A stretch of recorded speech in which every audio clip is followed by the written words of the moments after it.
Mastering Mixed Conditionals, Deciphering Type 2. Hello language learners. Welcome back to our series on English grammar. Today, we're diving deeper into the intriguing world of mixed conditionals, focusing on Mixed Conditional Type 2.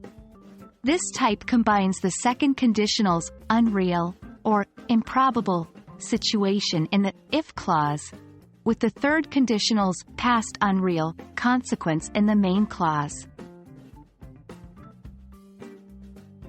In Mixed Conditional Type 2, the if clause uses the second conditional, past simple, and the main clause uses the third conditional, would have plus past participle.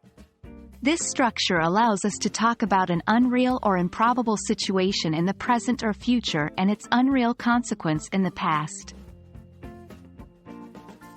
The structure looks like this. If plus past simple, plus would have plus past participle. For example, if I knew how to fly, I would have arrived on time.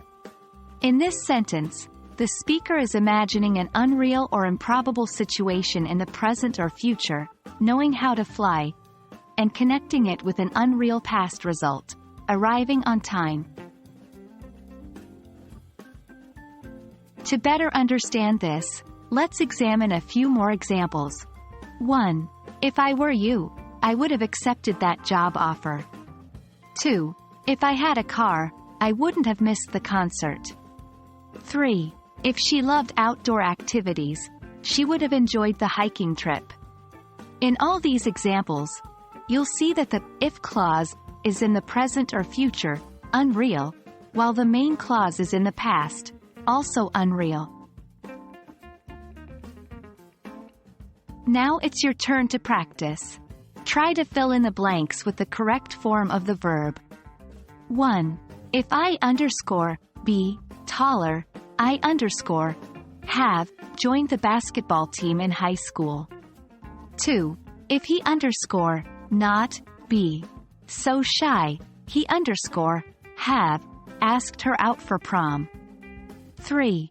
If we underscore live closer to the beach, we underscore have spent our weekends there. Please pause the video, complete the exercises, and when you're ready, resume the video to check your answers. Here are the correct responses. 1. If I were taller, I would have joined the basketball team in high school. 2. If he weren't so shy, he would have asked her out for prom. 3. If we lived closer to the beach, we would have spent our weekends there. That's it for today's lesson on Mixed Conditional Type 2. I hope you're now more comfortable with this structure and its uses. Remember, practice makes perfect, so keep practicing these conditional forms in your day-to-day English. Thank you for tuning in and happy learning. We'll see you in the next video where we continue our deep dive into English conditionals.